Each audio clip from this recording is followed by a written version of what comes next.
Welcome to ప్రజా television news bulletin లో ముందుగా హెడ్లైన్స్. హనుమకొండలో ఎమ్మెల్యే నాయని రాజేందర్ రెడ్డికి వ్యతిరేకంగా దళిత సంఘాల నాయకులు నిరసన.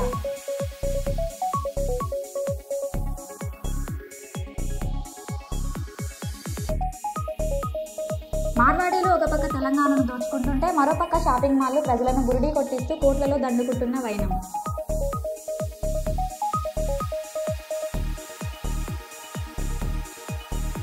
యువ సంకల్ప ఫౌండేషన్ ఆధ్వర్యంలో పేదలకు దుప్పట్ల పంపిణీ.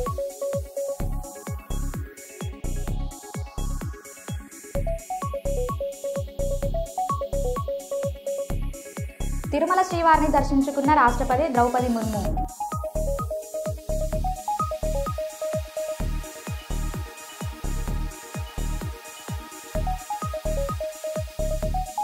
వందే మాతరం ఆలపించిన సౌత్ కొరియా నేత.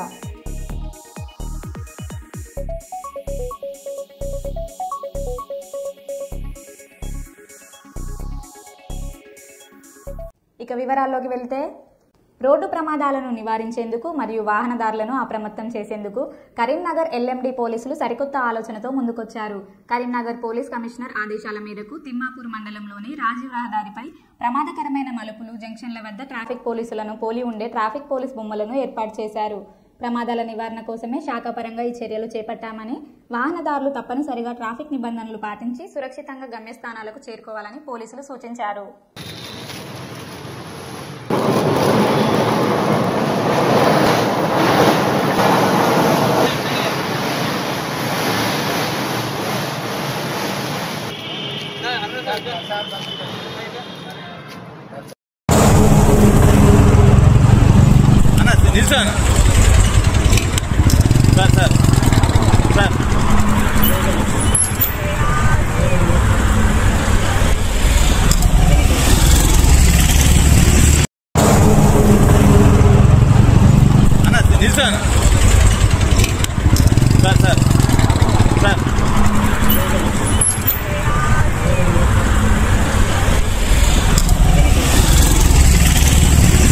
పెద్దపల్లి జిల్లా ఎలిగేడు మండలంలో నిర్మిస్తున్న తారు రోడ్ల నాణ్యత లోపంతో వేస్తున్నారని ఎలిగేడు మాజీ ఎంపీపీ తానిపర్తి శ్రవంతి మోహన్ రావు ఆరోపించారు. కాంట్రాక్టర్ కనీసం నాణ్యత ప్రమాణాలు పాటించకుండా రోడ్లు వేస్తున్నారని, పంచాయతీరాజ్ అధికారుల పర్యవేక్షణ కరువైందని, అధికారులు వెంటనే రోడ్డును పర్యవేక్షించి కాంట్రాక్టర్పై చర్యలు తీసుకోవాలని, లేని పక్షంలో బీఆర్ఎస్ పార్టీ ఆధ్వర్యంలో ఆందోళన కార్యక్రమాలు చేపడతామని మోహన్ రావు తెలిపారు.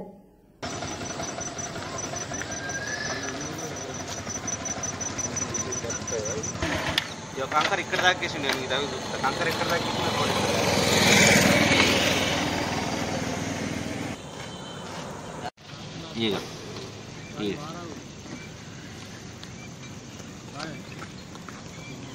లేపు వినోద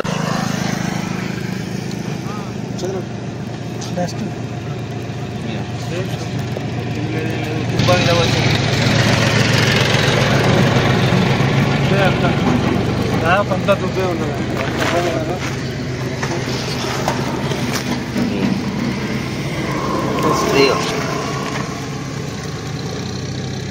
థిక్నెస్ 1 ఇంచ్ రోలింగ్ లేదు, పూర్తిగా మట్టి మీద పోతుంది అంతా కూడా. ఇది థిక్నెస్ ఈ దుబ్బ మీద పోతే అతుకుతుందా?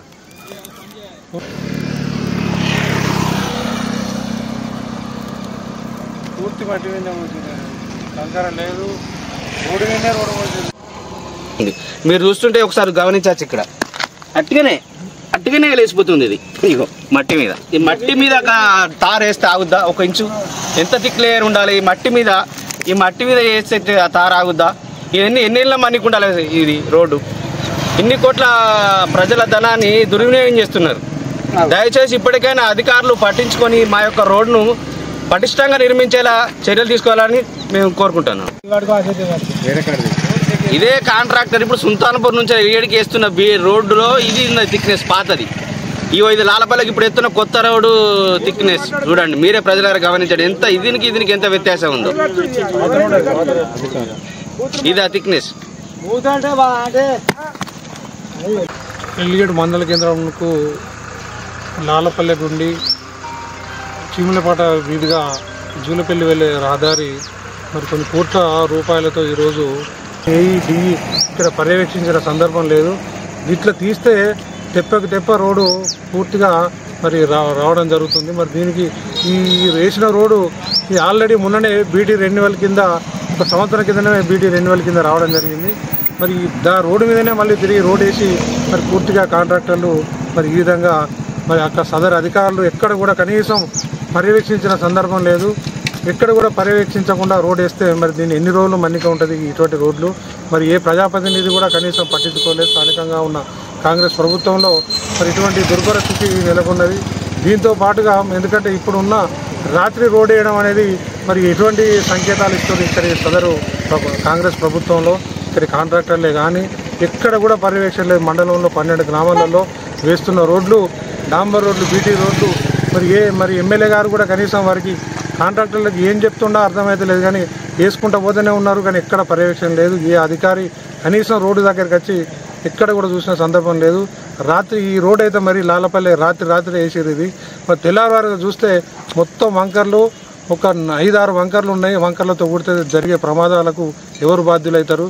ఈ ప్రమాదాలకు మరి బాధ్యత వహించాలి. దీనిపై అధికారులు కూడా కొంచెం తీవ్రంగా ఆలోచించి చర్యలు తీసుకోవాలి. సదరు కాంట్రాక్టర్పై 2 ఇంచుల మందం కూడా కనీసం ఈ రోడ్డు లేదు. మరి చూస్తే దీన్ని మరి 4 పంటల నుంచి కనీసం వేయకుండా ఇప్పుడు వేస్తూ మరి దాన్ని కూడా రాత్రి వేయడానికి సిద్ధంగా ఉన్నాడు. ఏ వంకర్లు అక్కడనే ఉన్నాయి. ఇష్టం ఉన్నట్టు వేసుకుంటూ పోతుంటే మరి ఇది ఒక కోట్లాది రూపాయల ప్రజాధనం. ఇది లాలపల్లి నుంచి ప్రధాన ఎలిగేడు మండల కేంద్రానికి, అలాగే గర్రెపల్లి నుంచి సుల్తాన్పూర్ మీదుగా ఎలిగేడు మండల కేంద్రానికి కూడా 6 కోట్లతో వర్క్.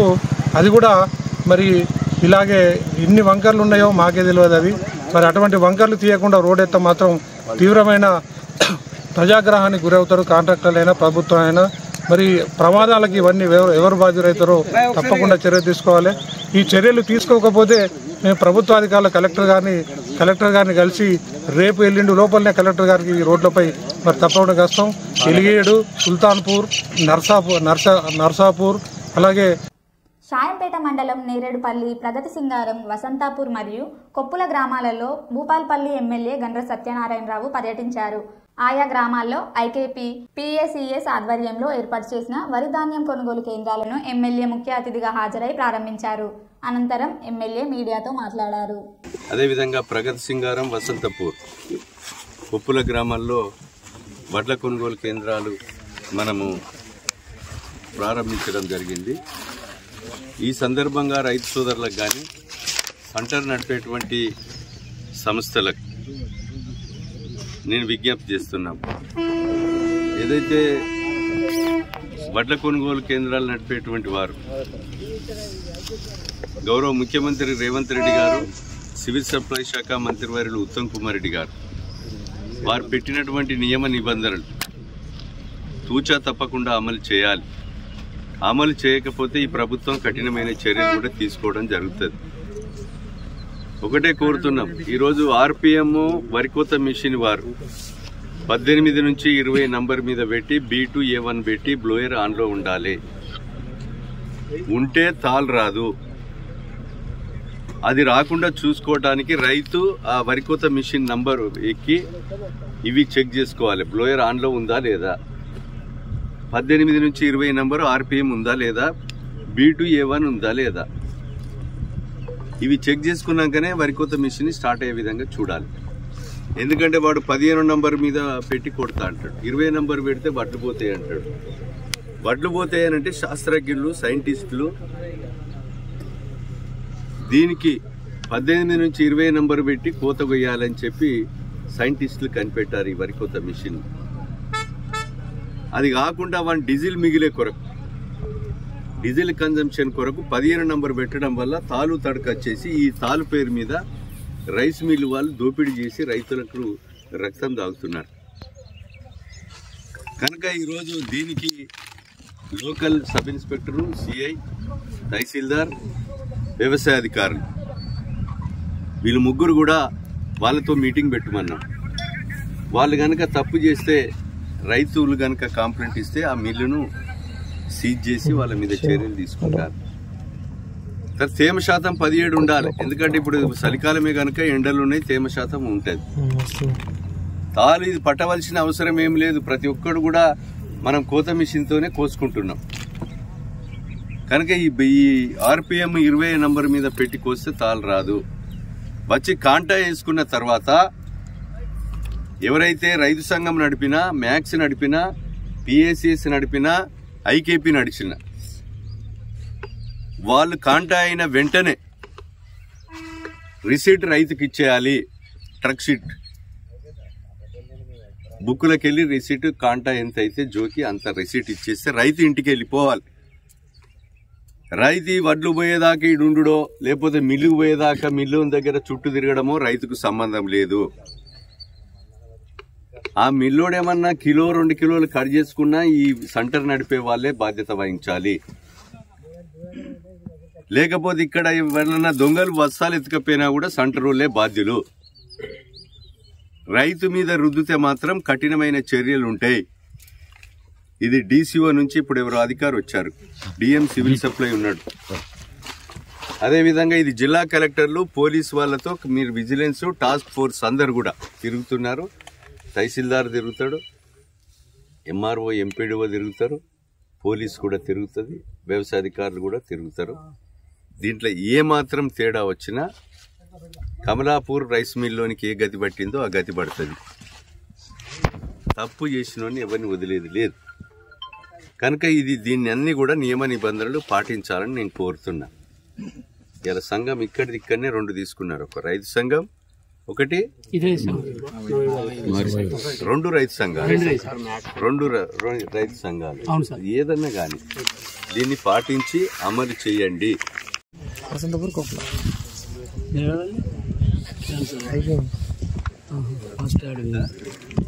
ఎవరిని బతికితో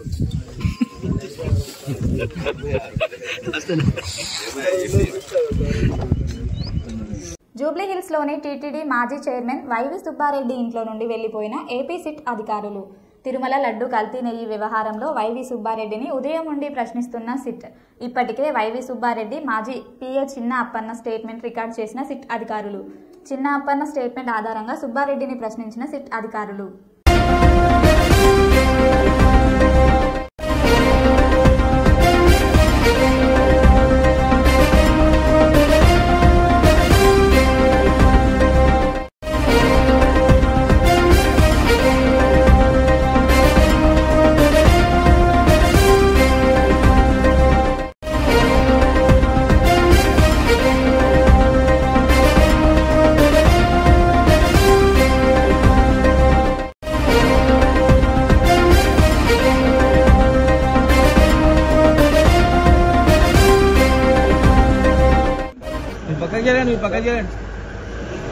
మీరు పక్క జరండి, కారు వస్తుంది.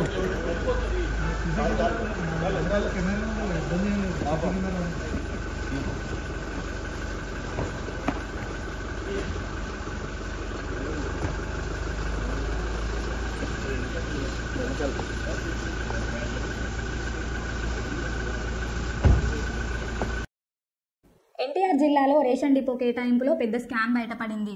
ప్రభుత్వం జారీ చేసిన జీవో నెంబర్ 32ను ధిక్కరించి రేషన్ డిపోను ఒక పోలీసు హోంగార్డుకే కేటాయించారన్న ఆరోపణలు తీవ్రంగా వినిపిస్తున్నాయి. ఏఆర్ గ్రౌండ్లో విధులు నిర్వహిస్తున్న హెచ్జీ 780 రామయ్యకు రేషన్ డిపో నెంబర్ 56 కట్టబెట్టడం పూర్తిగా నిబంధనలకు విరుద్ధమని స్థానికులు ఆరోపిస్తున్నారు. కార్డుదారులు చెబుతున్నదేమిటంటే డిపో ఎప్పుడు తెరుస్తాడో తెలియదు, వృద్ధులు బియ్యం కోసం తిరిగితే సరుకులు లేవు అనే సమాధానమే వస్తుంది. రేషన్ డీలర్ పోలీస్ కావడంతో గట్టిగా మాట్లాడితే కేసులు పెట్టి ఇరికిస్తాడేమో అన్న భయంతో ప్రజలు నోరు మెదపలేకపోతున్న పరిస్థితి. డిపోను రాజకీయ ప్రభావంతో మాజీ మంత్రి వెల్లంపల్లి అనుచరుడి బంధువుకే అప్పగించారనే ఆరోపణలు మరింత తీవ్రంగా వినిపిస్తున్నాయి. వృద్ధులను బెదిరిస్తూ రేషన్ ఇవ్వకుండా ఇతరులకు అమ్మేస్తున్నాడని కార్డుదారుల ఆరోపణలు. ఈ అక్రమ కేటాయింపుపై అధికారుల స్పందన కోసం ప్రజలు ఎదురు చూస్తున్నారు.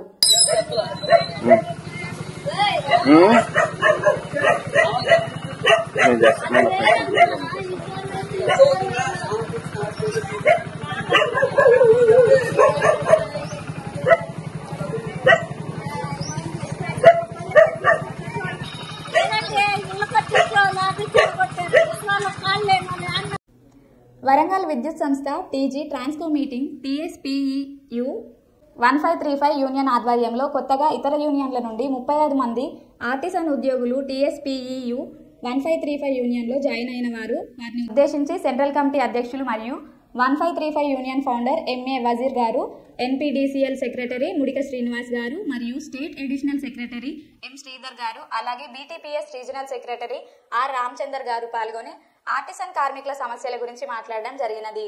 అలాగే విద్యుత్ సంస్థ TG Transco Warangal zonal committee అధ్యక్షులుగా కె శ్రీనాథ్ గారు మరియు సెక్రటరీగా సిహెచ్ రమేష్ గారిని ఎన్నుకోవడం జరిగినది అని కొత్తగా యూనియన్లో జాయిన్ అయిన విద్యుత్ కార్మికులకు తెలియజేయడం జరిగింది.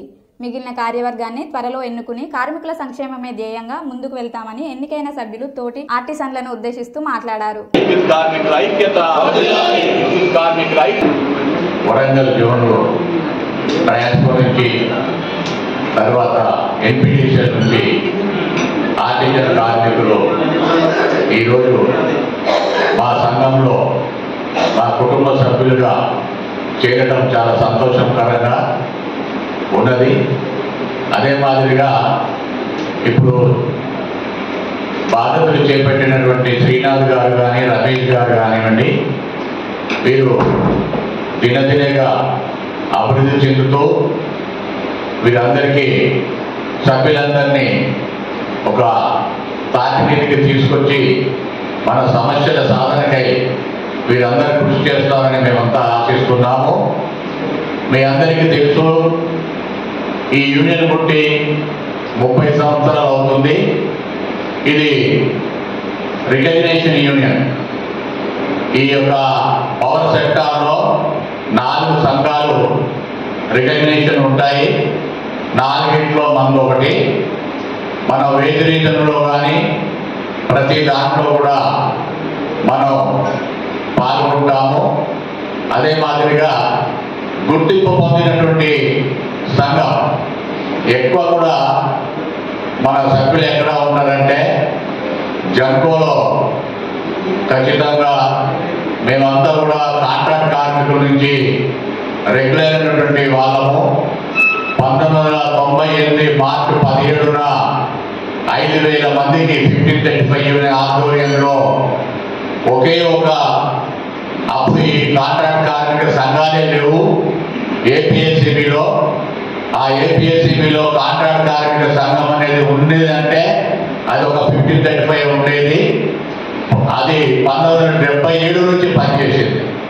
1977 నుంచి 98 వరకు అనేక పోరాటాలు చేసి, అనేక ఉద్యమాలు చేసి, అనేక రాస్తారాకులు చేసి, అనేక ర్యాలీలు చేసి, నిర్హారదీక్షలు చేసి, ఆమరణ నిరాదీక్షలు చేసి లాస్ట్కి కోర్టుకు వెళ్ళి కోర్టు ద్వారా ఈ యొక్క జంకోలో ఏపీఎస్సీబీలో జంకోలో ఉన్నటువంటి థర్మల్ స్టేషన్లో ఉన్నటువంటి 5,000 మందిని మనం ఒక 1535 ఆధ్వర్యంలో పర్మనెంట్ చేయించడం జరిగింది.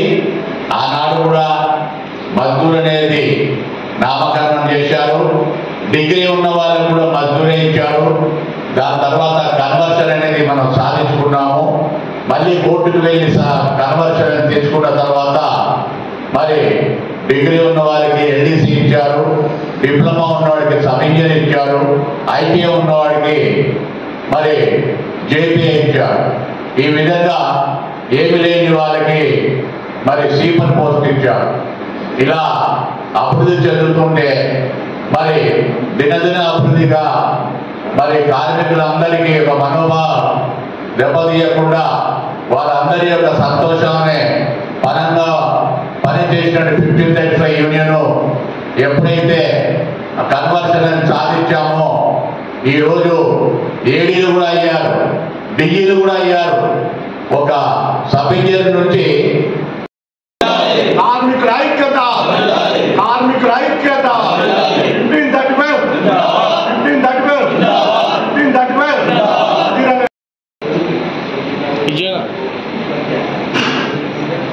మరియు కరీంనగర్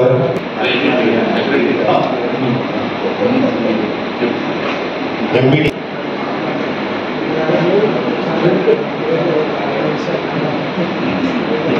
మంత్రి సీతక్క మీద తిరగబడ్డ రైతులు. మీరు అసలు రైతులేనా అంటూ అవమానిస్తూ మాట్లాడి వెళ్లిపోయిన సీతక్క. కామారెడ్డి జిల్లా రామారెడ్డి మండల కేంద్రంలో పర్యటిస్తున్న మంత్రి సీతక్కను అడ్డుకుని బోనస్ ఇవ్వాలని, సకాలంలో పంట కొనుగోలు చేయాలని డిమాండ్ చేసిన రైతులు. అసలు మీరు రైతులేనా అంటూ దురుసుగా ప్రవర్తించి పోలీస్ బందోబస్తు నడుమ అక్కడి నుండి వెళ్లిపోయిన మంత్రి సీతక్క.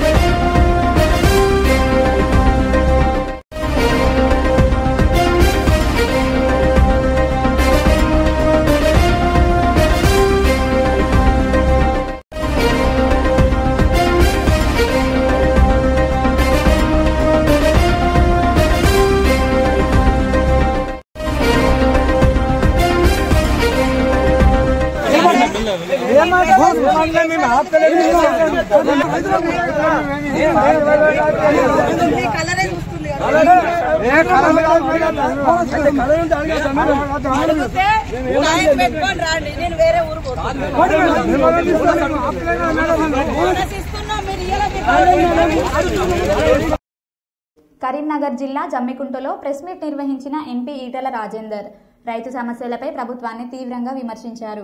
పంటలు చేతికి వచ్చినా కాంటాలు లేక రైతులు రోజుల తరబడి మిల్లుల వద్ద తిరుగుతున్నారని, క్వింటాల్కు 8 కేజీల తరుగు తీస్తూ దోపిడీ చేస్తున్నారని ఆరోపించారు. సన్నవడ్లకు ప్రకటించిన 500 బోనస్, 2 లక్షల రుణమాఫీ, వర్షం తుఫాను నష్టాలకు 10,000 పరిహారం ఇప్పటికీ అందలేదని ఈటెల అన్నారు. పత్తి రైతుల కోసం 7 క్వింటాల్ పరిమితి ఎత్తివేసి వర్ష నష్టాలను దృష్టిలో పెట్టుకుని సీసీఐ నిబంధనలు సడలించాలని ప్రభుత్వాన్ని డిమాండ్ చేశారు. స్థానిక సంస్థల ఎన్నికల్లో ఉమ్మడి కరీంనగర్ జిల్లాలో మెజారిటీ సీట్లు గెలిచే శక్తి తమకే ఉందని ఈటెల ధీమా వ్యక్తం చేశారు. హుజూరాబాద్ అభివృద్ధి పనులను గుర్తు చేస్తూ ప్రజలను, ధర్మాన్ని, పనిని నమ్ముకున్న వాడిని, ఈ ప్రజలను నేను ఎప్పటికీ మర్చిపోను అని చెప్పారు.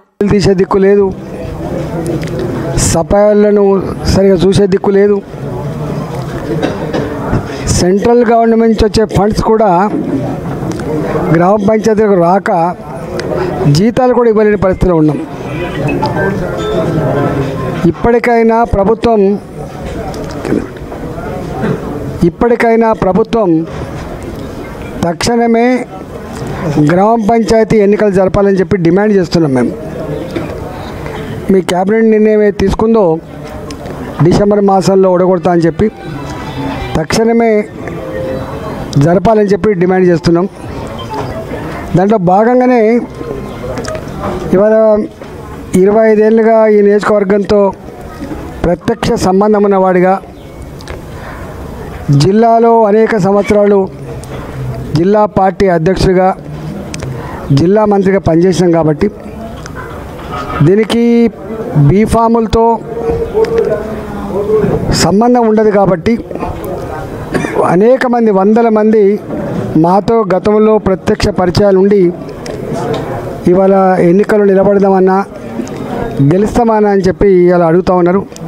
తప్పకుండా ప్రజల మధ్యలో ఉండి, ప్రజల మీద ప్రేమ కలిగి, సమస్యలు పరిష్కరించాలనేటువంటి జ్ఞాస ఉన్నటువంటి యువకులకి తప్పకుండా భారతీయ జనతా పార్టీ పక్షాన మేము మద్దతు ఇచ్చే ప్రయత్నం చేస్తాం.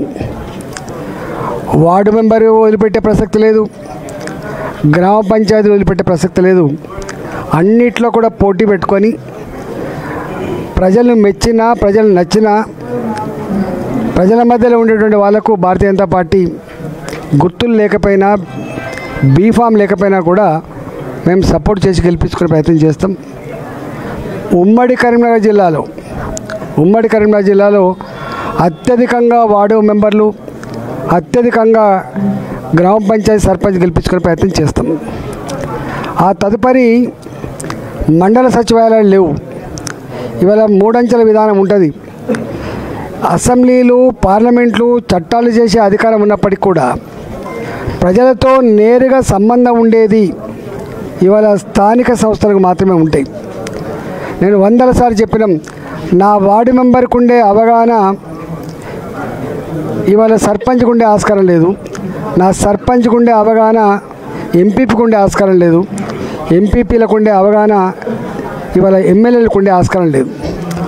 నిత్యం ప్రజల మధ్యలో ఉండి కరెంటు సమస్య కావచ్చు, మురికి కాలువల సమస్య కావచ్చు, రోడ్ల సమస్య కావచ్చు, కుటుంబాల్లో తలెత్తునటువంటి సామాజిక పరమైన సమస్యలు కావచ్చు, ఏ చిన్న అవసరానికి కూడా ఓ ఎంఆర్ఓ ఆఫీస్ తీసుకుపోవాలన్నా, ఓ ఎంపీడీ ఆఫీస్ తీసుకుపోవాలన్నా, ఓ పోలీస్ స్టేషన్ తీసుకుపోవాలన్నా ప్రతి దానికి కూడా ప్రత్యక్ష సంబంధాలు కలిగిన వాళ్ళు వాళ్ళే. కాబట్టి ఇవాళ వాళ్ళకుండే అవగాహన మాకుండే ఆస్కారం లేదు. కాబట్టి ఇవాళ డెఫినెట్గా పార్టీకి